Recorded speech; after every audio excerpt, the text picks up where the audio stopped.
ಆಕಾಶವಾಣಿ ವಾರ್ತೆಗಳು ಓದುತ್ತಿರುವವರು ಗಿರೀಶ್ ಮೇರ್ವೆ. ಮುಖ್ಯಾಂಶಗಳು: ರಾಷ್ಟ್ರಪತಿ ದ್ರೌಪದಿ ಮುರ್ಮು ಕರ್ನಾಟಕ ಭೇಟಿ, ತುಮಕೂರಿನಲ್ಲಿಂದು ಡಾಕ್ಟರ್ ಶಿವಕುಮಾರ ಸ್ವಾಮಿಗಳ 119ನೇ ಜಯಂತಿಯಲ್ಲಿ ಭಾಗಿ. ಪಶ್ಚಿಮ ಏಷ್ಯಾ ಸಂಘರ್ಷದ ನಡುವೆಯೂ ಭಾರತ ಪರಿಸ್ಥಿತಿಯನ್ನು ಹತೋಟಿಯಲ್ಲಿಟ್ಟಿದೆ, ಪ್ರಧಾನಿ ನರೇಂದ್ರ ಮೋದಿ. ಮೊದಲ ಹಂತದ ಜನಗಣತಿ 2027 ಇಂದಿನಿಂದ ಆರಂಭ. ಈ ಬಾರಿ ಸಂಪೂರ್ಣ ಡಿಜಿಟಲ್ ಗಣತಿ. ಇಂದಿನಿಂದ ಹೊಸ ಹಣಕಾಸು ವರ್ಷ ಆರಂಭ, ಪ್ರಮುಖ ಆರ್ಥಿಕ ಬದಲಾವಣೆಗಳು ಜಾರಿ. 16ನೇ ಹಾಕಿ ಇಂಡಿಯಾ ರಾಷ್ಟ್ರೀಯ ಸಬ್ ಜೂನಿಯರ್ ಮಹಿಳಾ ಹಾಕಿ ಚಾಂಪಿಯನ್ಶಿಪ್ 2026 ರಾಂಚಿಯಲ್ಲಿಂದು ಆರಂಭ. ವಾರ್ತೆಗಳ ವಿವರ. ರಾಷ್ಟ್ರಪತಿ ದ್ರೌಪದಿ ಮುರ್ಮು ಅವರು ಇಂದು ಕರ್ನಾಟಕದ ತುಮಕೂರಿನ ಸಿದ್ಧಗಂಗಾ ಮಠದಲ್ಲಿ ನಡೆಯಲಿರುವ ಶಿವಕುಮಾರ ಸ್ವಾಮೀಜಿಗಳ 119ನೇ ಜಯಂತಿ ಸಮಾರಂಭದಲ್ಲಿ ಪಾಲ್ಗೊಳ್ಳಲಿದ್ದಾರೆ. ಮುನ್ನೆಚ್ಚರಿಕಾ ಕ್ರಮವಾಗಿ ತುಮಕೂರಿನಲ್ಲಿ ಬಿಗಿ ಭದ್ರತೆ ಏರ್ಪಡಿಸಲಾಗಿದ್ದು 15,000 ಪೊಲೀಸ್ ಸಿಬ್ಬಂದಿ ನಿಯೋಜಿಸಲಾಗಿದೆ. ತುಮಕೂರು ನಗರದಲ್ಲಿ ವಾಹನ ಸಂಚಾರವನ್ನು ಮಾರ್ಪಡಿಸಲಾಗಿದೆ.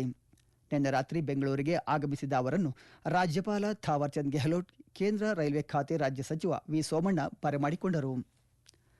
ಪಶ್ಚಿಮ ಏಷ್ಯಾ ಸಂಘರ್ಷದ ನಡುವೆಯೂ ಭಾರತ ಪರಿಸ್ಥಿತಿಯನ್ನು ಹತೋಟಿಯಲ್ಲಿಟ್ಟಿದೆ ಎಂದು ಪ್ರಧಾನಮಂತ್ರಿ ನರೇಂದ್ರ ಮೋದಿ ಹೇಳಿದ್ದಾರೆ.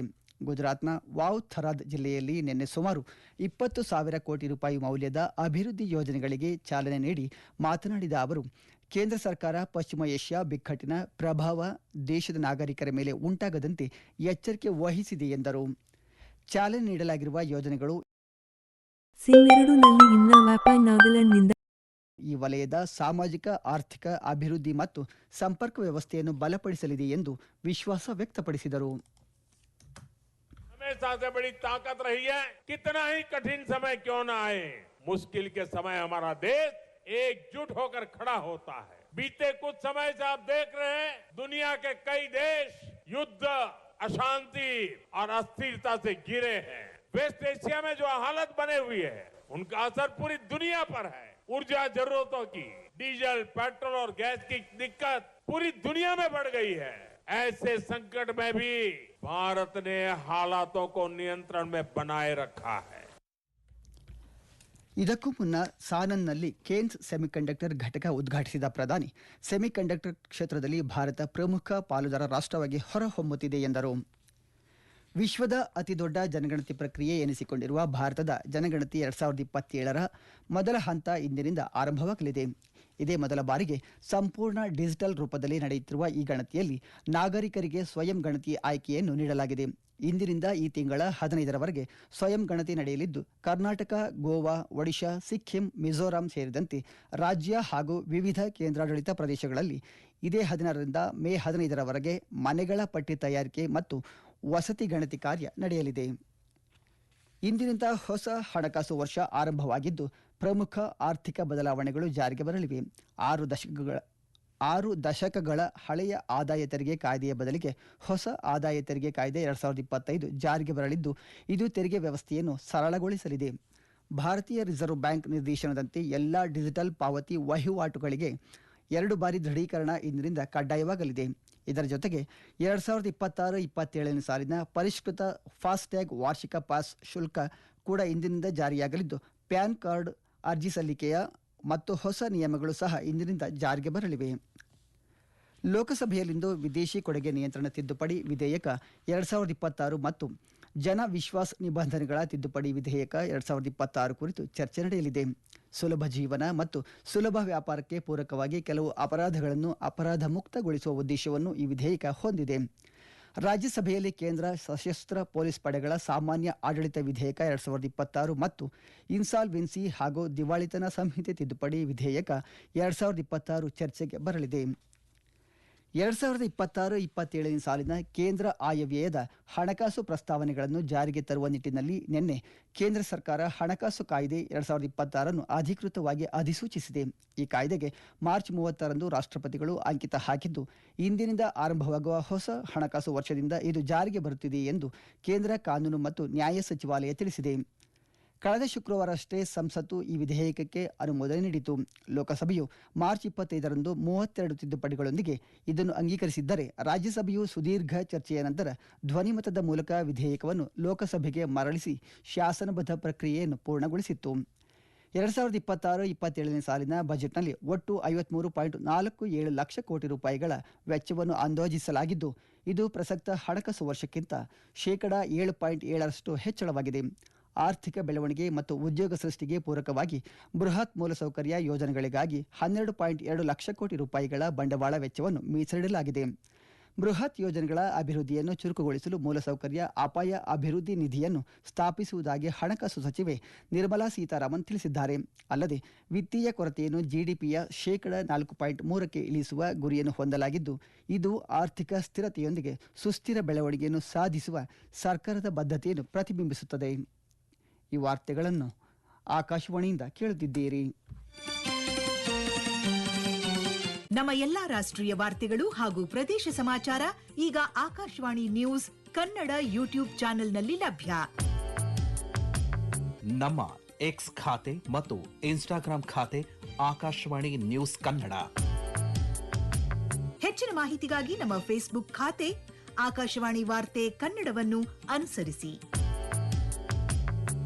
ಮಾಹಿತಿಯ ಹೂರಣ ವಾರದ ಕಾರ್ಯಕ್ರಮ ಪ್ರಚಲಿತ ವಿದ್ಯಮಾನ ಪ್ರತಿ ಬುಧವಾರ 9:15ಕ್ಕೆ. ಇರಾನ್ ಜೊತೆಗಿನ ಉದ್ವಿಗ್ನತೆ ಉಲ್ಬಣಗೊಳ್ಳುತ್ತಿದ್ದರೂ ಹಾರ್ಮುಜ್ ಜಲಸಂಧಿಯ ಭದ್ರತಾ ಕಾರ್ಯದಿಂದ ಅಮೆರಿಕದ ಮಿಲಿಟರಿ ಪಡೆಗಳನ್ನು ಹಿಂತೆಗೆದುಕೊಳ್ಳಲು ಸಾಧ್ಯವಿಲ್ಲ ಎಂದು ಅಮೆರಿಕ ಅಧ್ಯಕ್ಷ ಡೊನಾಲ್ಡ್ ಟ್ರಂಪ್ ತಿಳಿಸಿದ್ದಾರೆ.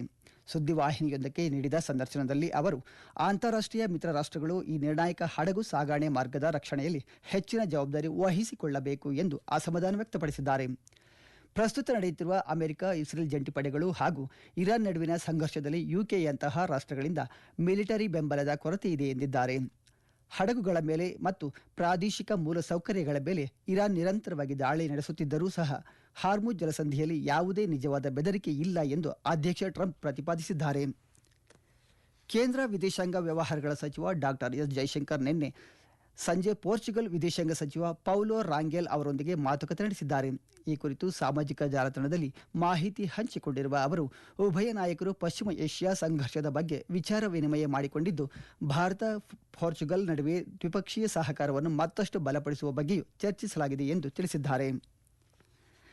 ರಷ್ಯಾದ AN-26 ಮಿಲಿಟರಿ ಸಾರಿಗೆ ವಿಮಾನವು ಕ್ರೈಮಿಯಾದಲ್ಲಿ ಬಂಡೆಗೆ ಡಿಕ್ಕಿ ಹೊಡೆದಿದ್ದು, ವಿಮಾನದಲ್ಲಿದ್ದ 29 ಜನರು ಸಾವನ್ನಪ್ಪಿದ್ದಾರೆ. ಈ ಹಿಂದೆ ಸಂವಹನ ಕಳೆದುಕೊಂಡಿದ್ದ ವಿಮಾನವು ಕ್ರೈಮಿಯಾ ಪರ್ಯಾಯ ದ್ವೀಪದಲ್ಲಿ ಬಂಡೆಗೆ ಡಿಕ್ಕಿ ಹೊಡೆದು 23 ಪ್ರಯಾಣಿಕರು ಮತ್ತು 6 ಸಿಬ್ಬಂದಿ ಸಾವನ್ನಪ್ಪಿದ್ದಾರೆ ಎಂದು ರಕ್ಷಣಾ ಸಚಿವಾಲಯ ತಿಳಿಸಿದೆ. ಪ್ರಾಥಮಿಕ ವರದಿಯ ಪ್ರಕಾರ ತಾಂತ್ರಿಕ ಸಮಸ್ಯೆಗಳು ಅಪಘಾತಕ್ಕೆ ಕಾರಣವೆಂದು ನಂಬಲಾಗಿದೆ. 16ನೇ ಹಾಕಿ ಇಂಡಿಯಾ ರಾಷ್ಟ್ರೀಯ ಸಬ್ ಜೂನಿಯರ್ ಮಹಿಳಾ ಹಾಕಿ ಚಾಂಪಿಯನ್ಶಿಪ್ 2026 ರಾಂಚಿಯಲ್ಲಿಂದು ಪ್ರಾರಂಭವಾಗಲಿದ್ದು, ಈ ತಿಂಗಳ 12ರವರೆಗೆ ನಡೆಯಲಿದೆ. ಇಂದು ಬೆಳಗ್ಗೆ ಪಂದ್ಯಗಳು ಪ್ರಾರಂಭವಾಗಲಿದ್ದು, ಸಂಜೆ 4:30ಕ್ಕೆ ಉದ್ಘಾಟನಾ ಸಮಾರಂಭ ನಡೆಯಲಿದೆ. ಈ ಸಮಾರಂಭದಲ್ಲಿ ಕ್ರೀಡಾ ಮತ್ತು ಯುವಜನ ವ್ಯವಹಾರಗಳ ಇಲಾಖೆಯ ಕಾರ್ಯದರ್ಶಿ ಮುಖೇಶ್ ಕುಮಾರ್ ಮುಖ್ಯ ಅತಿಥಿಯಾಗಿ ಭಾಗವಹಿಸಲಿದ್ದಾರೆ. ನವಚಂಡೀಗಢದಲ್ಲಿರುವ ಮಹಾರಾಜ ಯದವೀಂದ್ರ ಸಿಂಗ್ ಅಂತಾರಾಷ್ಟ್ರೀಯ ಕ್ರಿಕೆಟ್ ಕ್ರೀಡಾಂಗಣದಲ್ಲಿ ನಿನ್ನೆ ರಾತ್ರಿ ನಡೆದ IPL T20 ಕ್ರಿಕೆಟ್ನ 4ನೇ ಪಂದ್ಯದಲ್ಲಿ ಪಂಜಾಬ್ ಕಿಂಗ್ಸ್ ತಂಡವು ಗೆಲುವು ದಾಖಲಿಸಿತು. ಮೊದಲು ಬ್ಯಾಟಿಂಗ್ ಮಾಡಿದ ಗುಜರಾತ್ ಟೈಟನ್ಸ್ ತಂಡ ನಿಗದಿತ 20 ಓವರ್ಗಳಲ್ಲಿ 6 ವಿಕೆಟ್ಗಳಿಗೆ 162 ರನ್ ಗಳಿಸಿತು. 163 ರನ್ಗಳ ಗುರಿ ಬೆನ್ನತ್ತಿದ್ದ ಪಂಜಾಬ್ ಕಿಂಗ್ಸ್ ತಂಡವು ಕೂಪರ್ ಕೊನೋಲಿ ಅವರ ಅಜೇಯ 72 ರನ್ಗಳ ನೆರವಿನಿಂದ 19.1 ಓವರ್ಗಳಲ್ಲಿ 7 ವಿಕೆಟ್ ಕಳೆದುಕೊಂಡು ಗೆಲುವಿನ ನಗೆ ಬೀರಿತು. ಕೂಪರ್ ಕೊನೋಲಿ ಅವರು ಪಂದ್ಯಶ್ರೇಷ್ಠ ಪ್ರಶಸ್ತಿಗೆ ಭಾಜನರಾದರು.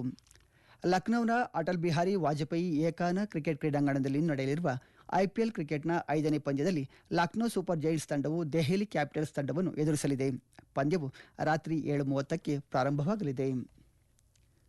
ಕೊನೆಯಲ್ಲಿ ಮತ್ತೊಮ್ಮೆ ಮುಖ್ಯಾಂಶಗಳು. ರಾಷ್ಟ್ರಪತಿ ದ್ರೌಪದಿ ಮುರ್ಮು ಕರ್ನಾಟಕ ಭೇಟಿ.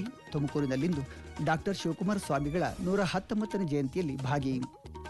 ಪಶ್ಚಿಮ ಏಷ್ಯಾ ಸಂಘರ್ಷದ ನಡುವೆಯೂ ಭಾರತ ಪರಿಸ್ಥಿತಿಯನ್ನು ಹತೋಟಿಯಲ್ಲಿಟ್ಟಿದೆ. ಪ್ರಧಾನಿ ನರೇಂದ್ರ ಮೋದಿ. ಮೊದಲ ಹಂತದ ಜನಗಣತಿ 2027 ಇಂದಿನಿಂದ ಆರಂಭ. ಈ ಬಾರಿ ಸಂಪೂರ್ಣ ಡಿಜಿಟಲ್ ಗಣತಿ. ಇಂದಿನಿಂದ ಹೊಸ ಹಣಕಾಸು ವರ್ಷ ಆರಂಭ. ಪ್ರಮುಖ ಆರ್ಥಿಕ ಬದಲಾವಣೆಗಳು ಜಾರಿ. 16ನೇ ಹಾಕಿ ಇಂಡಿಯಾ ರಾಷ್ಟ್ರೀಯ ಸಬ್ ಜೂನಿಯರ್ ಮಹಿಳಾ ಹಾಕಿ ಚಾಂಪಿಯನ್ಶಿಪ್ 2026 ರಾಂಚಿಯಲ್ಲಿಂದು ಆರಂಭ. ಇಲ್ಲಿಗೆ ವಾರ್ತಾ ಪ್ರಸಾರ ಮುಕ್ತಾಯವಾಯಿತು. ನಮ್ಮ ಮುಂದಿನ ವಾರ್ತಾ ಪ್ರಸಾರ ಈ ಮಧ್ಯಾಹ್ನ 12 ಗಂಟೆಗೆ. प्रभात के साथ मैं जागृति शर्मा।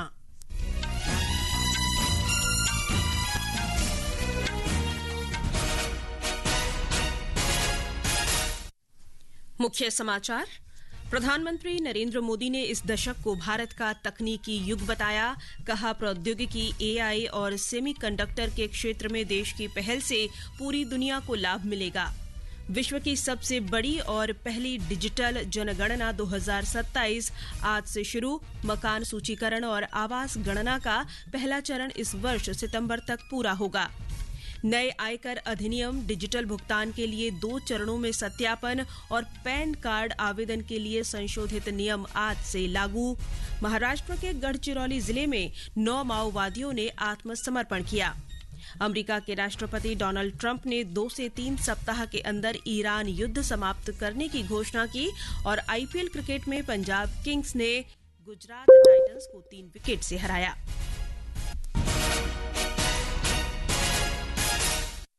अब समाचार विस्तार से। प्रधानमंत्री नरेंद्र मोदी ने कहा है कि ये दशक भारत के तकनीकी विकास का दशक है और प्रौद्योगिकी, एआई तथा सेमीकंडक्टर के क्षेत्र में देश की पहल से पूरी दुनिया को लाभ मिलेगा। प्रधानमंत्री ने कल गुजरात के साणंद में केयंस सेमीकंडक्टर के outsourced semiconductor assembly and test OSAT संयंत्र के उद्घाटन के बाद ये बात कही। भारत का मानना है 21वीं सदी का एक कालखंड सिर्फ इकोनॉमिक कंपटीशन का समय नहीं है, ये फ्यूचर के टेक लैंडस्केप को शेप करने का समय है। इसलिए इस डेकेड को भारत का टेकेड कहता हूं। इस दशक में भारत टेक्नोलॉजी से जुड़े जो इनिशिएटिव ले रहा है वो आने वाले दशकों में भारत की लीडरशिप को सशक्त करेंगे। प्रधानमंत्री ने गुजरात के वावथराद जिले के नानी में लगभग 20,000 करोड़ रुपए की विकास परियोजनाओं का उद्घाटन और शिलान्यास किया। इस अवसर पर उन्होंने कहा कि पश्चिम एशिया संघर्ष के बावजूद भारत ने स्थिति को नियंत्रण में रखा है। भारत की हमेशा से बड़ी ताकत रही है, कितना ही कठिन समय क्यों न आए, मुश्किल के समय हमारा देश एकजुट होकर खड़ा होता है। बीते कुछ समय से आप देख रहे हैं दुनिया के कई देश युद्ध, अशांति और अस्थिरता से घिरे हैं। वेस्ट एशिया में जो हालत बने हुई है उनका असर पूरी दुनिया पर है। ऊर्जा जरूरतों की, डीजल, पेट्रोल और गैस की दिक्कत पूरी दुनिया में बढ़ गई है। ऐसे संकट में भी भारत ने हालातों को नियंत्रण में बनाए रखा है। प्रधानमंत्री ने कल गांधीनगर के कोबा में सम्राट संप्रति संग्रहालय का भी उद्घाटन किया। लोकसभा में आज विदेशी अंशदान विनियमन संशोधन विधेयक 2026 पर चर्चा होगी। ये विधेयक विदेशी अंशदान विनियमन अधिनियम 2010 में संशोधन करेगा। आज ही जन विश्वास प्रावधान संशोधन विधेयक 2026 पर भी चर्चा होनी है। उधर राज्यसभा में केंद्रीय सशस्त्र पुलिस बल सामान्य प्रशासन विधेयक 2026 और दिवाला और शोधन अक्षमता संहिता संशोधन विधेयक 2026 पर चर्चा होगी। विश्व की सबसे बड़ी जनसंख्या प्रक्रिया जनगणना 2027 का पहला चरण आज से शुरू होगा। जनगणना 2 चरणों में आयोजित की जाएगी। पहले चरण में मकान सूचीकरण और दूसरे चरण में जनसंख्या की गणना होगी। इसके लिए 1 मार्च 2027 को संदर्भ तिथि निर्धारित की गई है। एक रिपोर्ट। पहली बार जनगणना डिजिटल माध्यम से होगी। इसमें स्वगणना का विकल्प भी उपलब्ध होगा। यह स्वगणना आज से 15 अप्रैल तक जारी रहेगी। मकान सूचीकरण और आवास गणना 16 अप्रैल से शुरू होकर 15 मई तक जारी रहेगी। मकान सूचीकरण में सभी भवनों और संरचनाओं की सूची तैयार की जाएगी तथा आवासीय स्थिति, उपलब्ध सुविधाओं और परिसंपत्तियों से संबंधित जानकारी जुटाई जाएगी। भवनों की जियो टैगिंग भी की जाएगी और प्रत्येक संरचना को एक विशिष्ट पहचान संख्या दी जाएगी। देश भर में इस कार्य के लिए 30 लाख से अधिक गणना कर्मी, पर्यवेक्षक और अन्य अधिकारी तैनात किए गए हैं। इसके साथ ही नागरिक 16 भाषाओं में अपनी जानकारी ऑनलाइन दर्ज करा सकेंगे। दूसरा चरण अगले वर्ष फरवरी में आयोजित किया जाएगा। इसमें आयु, लिंग, व्यवसाय, साक्षरता और जाति संबंधी विवरण एकत्र किए जाएंगे। केंद्र सरकार ने जनगणना 2027 के लिए 11,718 करोड़ रुपए से अधिक राशि को मंजूरी दी है। अनुपम की रिपोर्ट के साथ समाचार कक्ष से आनंद पाठक। भारत के महारजिस्ट्रार और जनगणना आयुक्त मृत्युंजय कुमार नारायण ने आकाशवाणी से विशेष बातचीत में बताया कि ये जनगणना पिछली जनगणना से अलग है। उन्होंने विदेश में रहने वाले भारतीयों की इस जनगणना में भागीदारी करने के तरीकों को भी स्पष्ट किया है। प्रथम चरण बेसिकली मकानों की गणना और मकान सूचीकरण है। इसमें अगर बाहर रहते हैं कोई फर्क नहीं पड़ता। हम दूसरे चरण में जब एक व्यक्ति की गणना कराते हैं तो उसमें जो बाहर रहने वाले हैं उनको एम्बेसी के माध्यम से उनकी गणना कराने की व्यवस्था है। आज से नए वित्तीय वर्ष की शुरुआत के साथ ही प्रमुख वित्तीय नियमों में बदलाव सहित कई सुधार लागू हो जाएंगे। एक रिपोर्ट।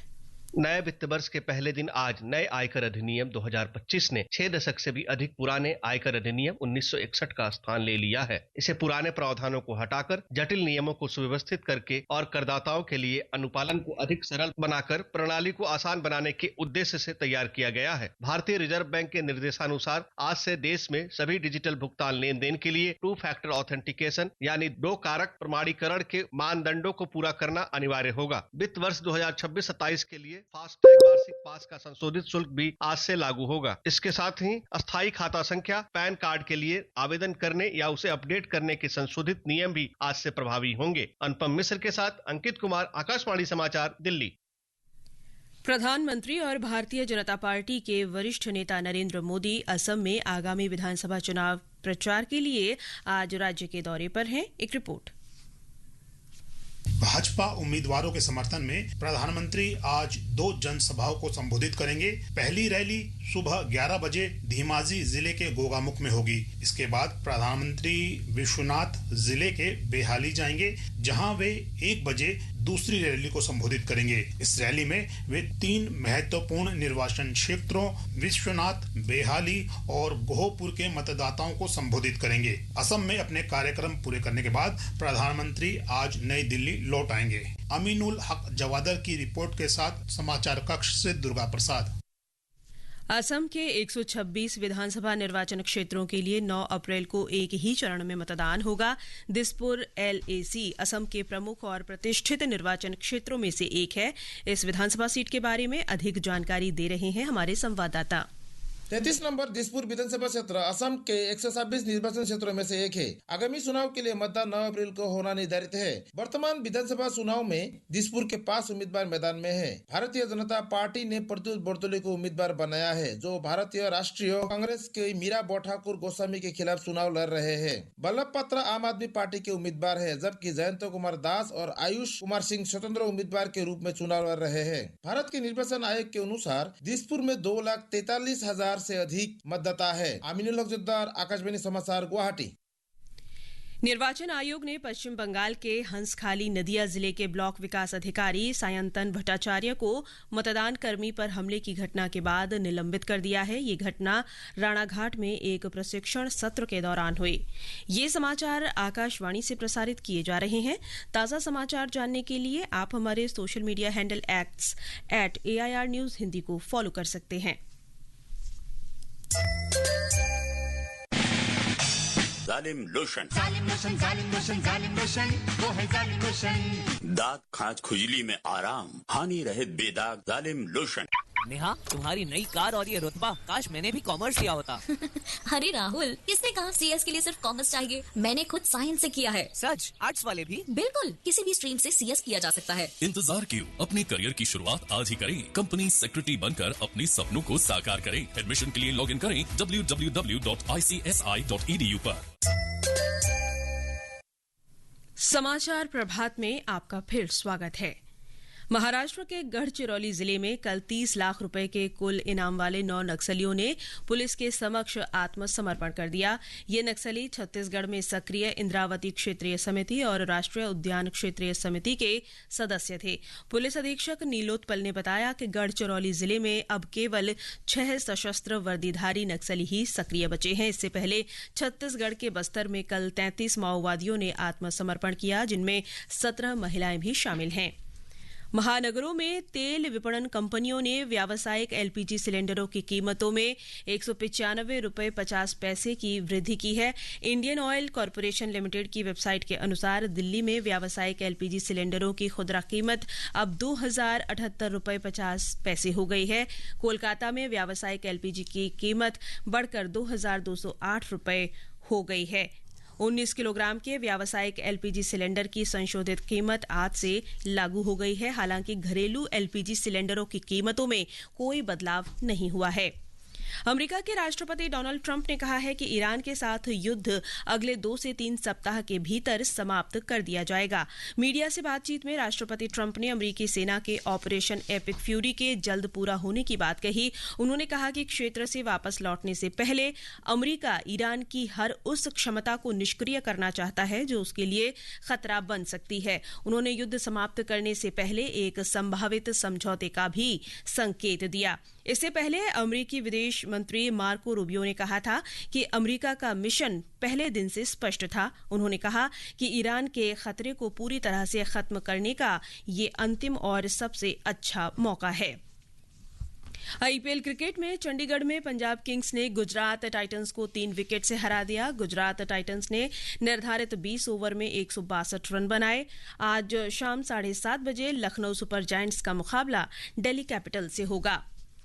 16वीं हॉकी इंडिया राष्ट्रीय सब जूनियर महिला हॉकी चैंपियनशिप 2026 का शुभारंभ आज रांची में होगा। ये प्रतियोगिता 12 अप्रैल तक चलेगी। मैच आज सुबह से खेले जाएंगे, जबकि उद्घाटन समारोह शाम 4:30 बजे आयोजित किया जाएगा।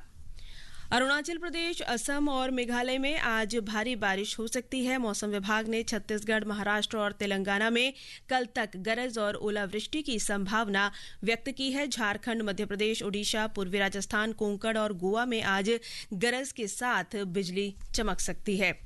ओडिशा आज अपना 91वां स्थापना दिवस मना रहा है। इस दिन को उत्कल दिवस के रूप में भी मनाया जाता है। और अब आज के समाचार पत्रों की सुर्खियों के साथ हैं मुकेश कुमार बल। धन्यवाद जागृति। आज से नया आयकर कानून लागू होने और जनगणना की शुरुआत लगभग सभी अखबारों की प्रमुख खबर है।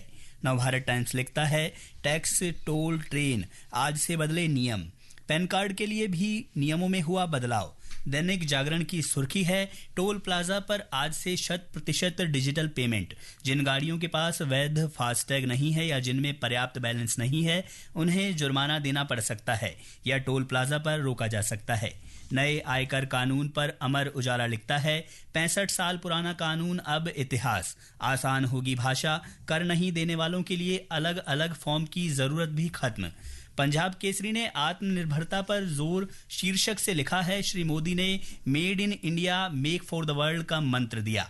गुजरात में वैश्विक संकट पर दिए गए प्रधानमंत्री के बयान को लोकसत्य ने प्रमुखता दी है। भारत ने स्थिति संभाली, विपक्ष ने फैलाई अराजकता। जनसत्ता की सुर्खी है, होर्मुज जलमार्ग खुलवाए बिना युद्ध खत्म करने के इच्छुक ट्रंप। हिंदुस्तान लिखता है, हमलों से भड़के ईरान की धमकी, अमेरिकी कंपनियों को उड़ा देंगे। राजस्थान पत्रिका ने सुरक्षा अभेद्य शीर्षक से खबर दी है, अमेरिकी सेंटकॉम का एक्शन देख भारत में थिएटर कमान बनाने में तेजी। 1-2 माह में आर्मी, एयरफोर्स, नेवी की जॉइंट पहली कमान संभव। दैनिक भास्कर ने अपने संपादकीय पृष्ठ में लिखा है, युद्ध से बाहर निकालने का रास्ता तलाश रहे ट्रंप। दैनिक ट्रिब्यून ने मौसम विभाग के हवाले से लिखा है, इस बार देश में गर्मी छुड़ाएगी पसीने, इस महीने देश में सामान्य से अधिक बारिश होने की संभावना। और अंत में मुख्य समाचार एक बार फिर। प्रधानमंत्री नरेंद्र मोदी ने इस दशक को भारत का तकनीकी युग बताया। कहा, प्रौद्योगिकी, एआई और सेमीकंडक्टर के क्षेत्र में देश की पहल से पूरी दुनिया को लाभ मिलेगा। विश्व की सबसे बड़ी और पहली डिजिटल जनगणना 2027 आज से शुरू। मकान सूचीकरण और आवास गणना का पहला चरण इस वर्ष सितंबर तक पूरा होगा। नए आयकर अधिनियम, डिजिटल भुगतान के लिए 2 चरणों में सत्यापन और पैन कार्ड आवेदन के लिए संशोधित नियम आज से लागू। महाराष्ट्र के गढ़चिरौली जिले में 9 माओवादियों ने आत्मसमर्पण किया। अमेरिका के राष्ट्रपति डोनाल्ड ट्रंप ने 2 से 3 सप्ताह के अंदर ईरान युद्ध समाप्त करने की घोषणा की। और आईपीएल क्रिकेट में पंजाब किंग्स ने गुजरात टाइटंस को 3 विकेट से हराया। इसके साथ ही समाचार प्रभात का ये अंक समाप्त हुआ। नमस्कार।